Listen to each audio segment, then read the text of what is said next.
Imagina por un momento que tomas una simple banana en el supermercado amarilla, barata, como un zinc.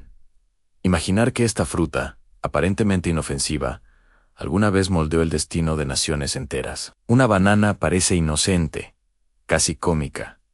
Gobiernos derrocados. Esta no es solo la historia de una fruta, es la historia de cómo una de las compañías más grandes del mundo utilizó dinero, propaganda y poder militar para doblar a toda una región a su voluntad. Las consecuencias siguen atormentando a América Latina hoy.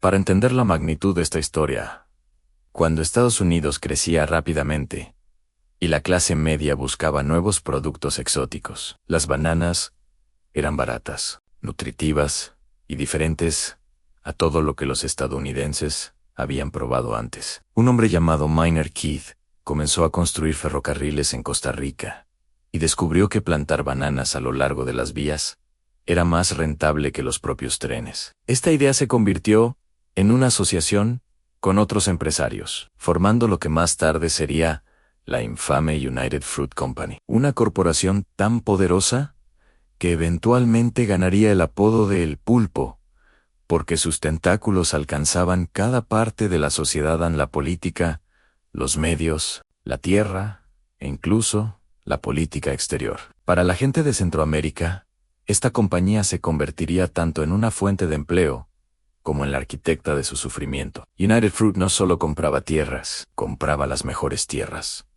a menudo las únicas fértiles. Poseía puertos, ferrocarriles, telégrafos y flotas de barcos. En muchos países, la infraestructura de la compañía era mejor que la del propio gobierno. Eso le daba una ventaja peligrosa. Si un gobierno no cooperaba, United Fruit podía simplemente cerrar el transporte, cortar exportaciones o retirar inversiones, aplastando de inmediato la economía local. Y si eso no funcionaba, la compañía no temía recurrir a algo mucho más oscuro. Los trabajadores de las plantaciones vivían en pueblos controlados por la empresa, cobraban en moneda de la compañía y estaban sujetos a reglas estrictas. Las familias trabajaban largas jornadas bajo el sol, con salarios bajos y derechos limitados. Pero cuando los trabajadores exigían un mejor trato, no se enfrentaban solo a gerentes, se enfrentaban a ejércitos, dictadores y gobiernos que a menudo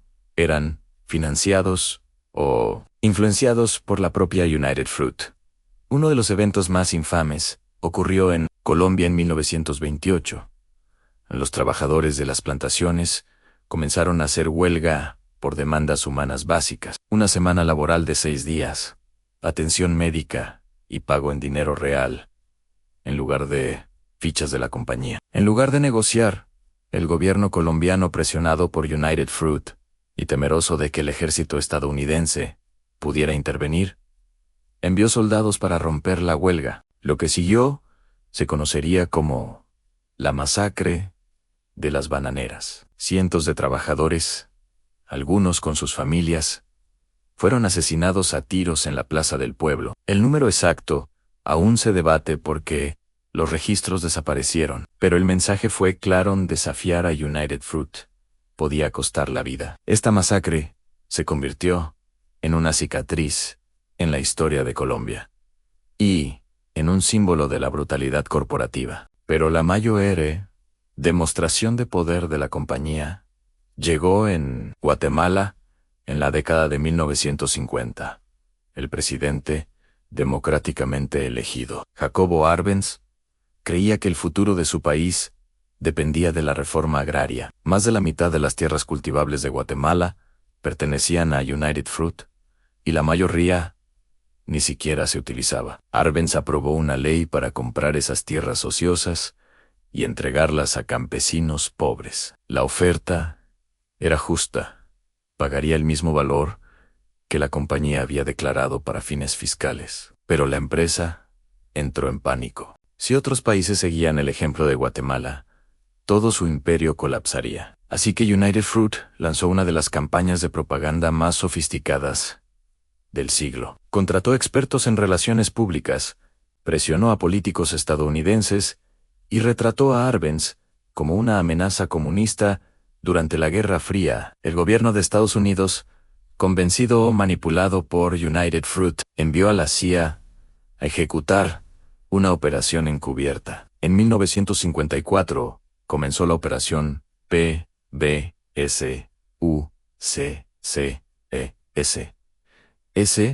La CIA entrenó y armó a una pequeña fuerza rebelde, lanzó guerra psicológica, difundió transmisiones de radio falsas y creó la ilusión de un levantamiento masivo. Los soldados guatemaltecos, creyendo que la derrota era inevitable, abandonaron al gobierno.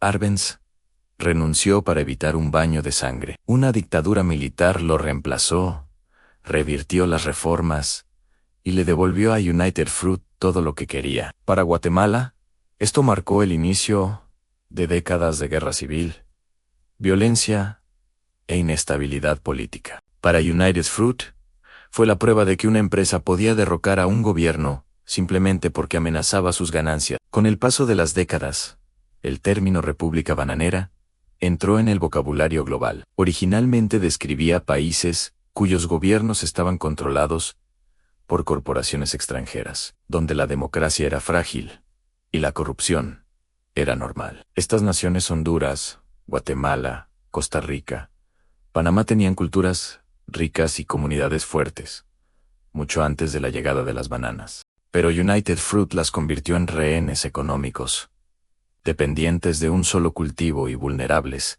a cada fluctuación de la demanda. Cuando tormentas destruían las plantaciones, la gente pasaba hambre. Cuando la compañía trasladaba operaciones a lugares más baratos, pueblos enteros colapsaban. Los líderes políticos eran elegidos según lo amigables que fueran con los intereses corporativos, y cuando los locales resistían, la compañía contaba con el apoyo de ejércitos e inteligencias extranjeras. Dentro de las plantaciones, los trabajadores enfrentaban pesticidas tóxicos, horarios brutales y condiciones de vida peligrosas. Las familias eran separadas.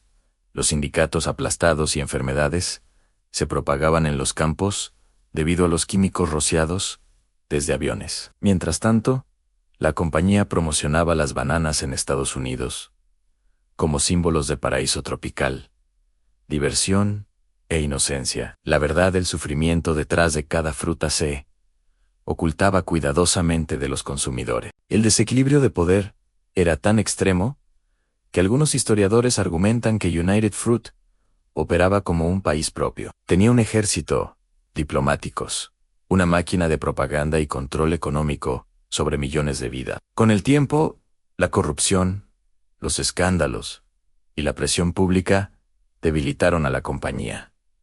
Se rebautizó como Chiquita, pero el legado permaneció. El caos político desencadenado por sus acciones continuó por generaciones. Guerras civiles, dependencia económica y democracias debilitadas moldearon el futuro de la región. Incluso hoy, las corporaciones multinacionales dominan las exportaciones agrícolas en América Latina. Y el término República Bananera todavía lleva el peso de aquella era. Muchas personas en Centroamérica aún viven en pobreza causada por decisiones tomadas hace décadas por empresas que ya ni existen en su forma original. La historia de la banana no es solo historia, es una advertencia. Muestra cómo un simple producto de consumo puede convertirse en un arma cuando el lucro se vuelve más importante que la vida humana. Revela lo que sucede cuando las corporaciones obtienen más poder que los gobiernos, cuando la propaganda reemplaza a la verdad